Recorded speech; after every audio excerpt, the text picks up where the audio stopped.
Il leur dit que lorsqu'une personne est introduite dans sa tombe, la tombe lui parle et elle lui dit « Je suis la demeure des étrangers, la demeure de la solitude, je suis la demeure de la terre, la demeure des vers. » Lorsque le croyant y est enterré, la terre lui dit « Tu es le bienvenu, tu étais celui que j'aimais le plus parmi ceux qui marchaient au-dessus de mon dos.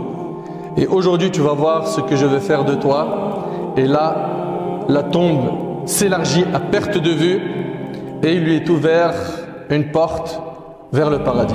Et subhanallah, il voit sa place au paradis pendant qu'il est dans sa tombe fi qabrihi. Allahu Akbar. Vous imaginez ça, c'est pour qui? Pour celui qui a réussi. Il a réussi quoi? Avoir de grands diplômes, tout ça c'est pas interdit. Il a réussi à quoi? À satisfaire Allah subhanahu wa ta'ala. Il avait un objectif qui était grand, noble, Al-Jannah.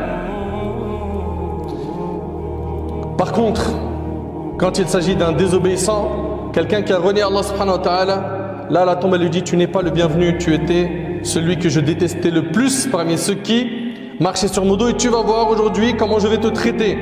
Et c'est là que la tombe se resserre sur lui jusqu'à ce que quoi? Ses os, ses parties se mélangent. Wal'iyadu billah.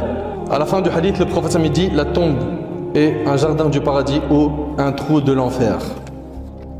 Mon frère ainsi que toi ma soeur, Abu Nu'aym il rapporte dans le Hilya, selon Ubayd ibn Umayr, il dit la tombe aura une langue avec laquelle elle parlera. Elle dira Ya ibn Adam, ô fils d'Adam, comment m'as-tu oublié?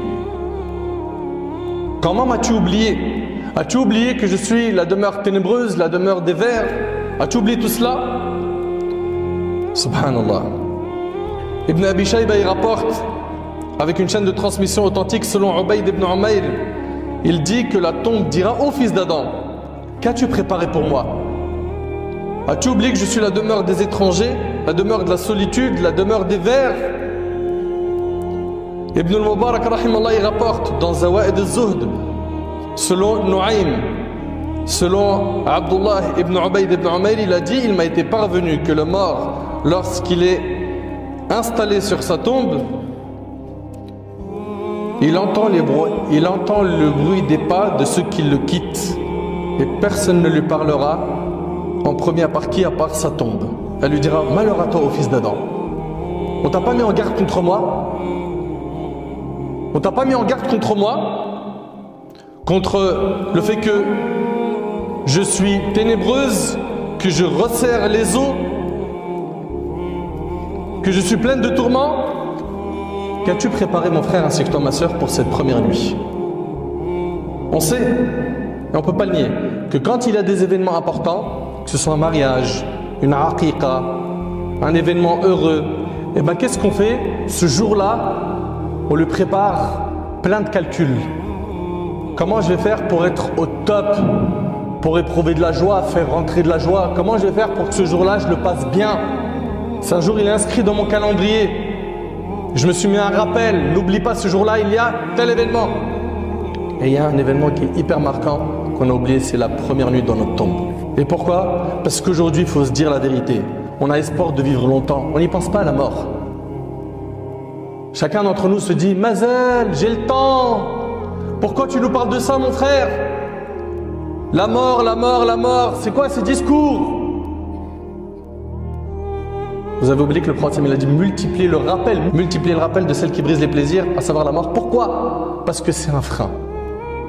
Dans ta course folle, derrière ce bas monde et les passions illicites, quand tu entends parler de la mort, tu ralentis. Tu freines. Et tu as besoin de ce rappel pour ton cœur, mon frère, ainsi que toi, ma soeur. Et notre objectif, c'est pas de vous montrer que la religion, elle ne s'adresse à nous qu'à travers les châtiments et les punitions. Absolument pas.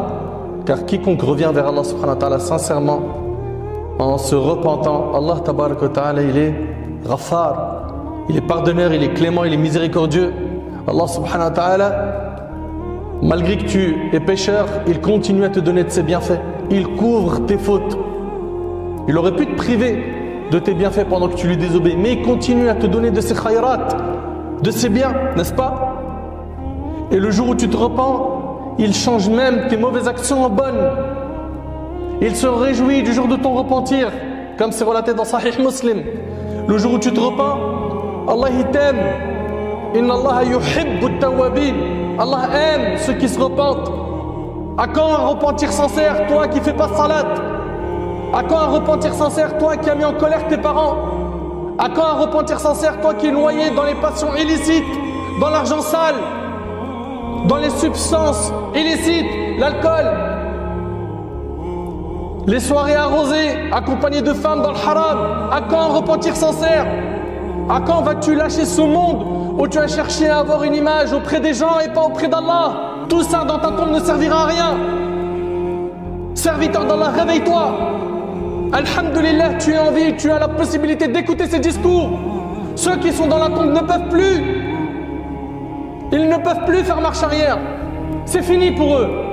S'ils ont fait du bien, ils récoltent du bien. S'ils ont fait du mal, ils récoltent du mal.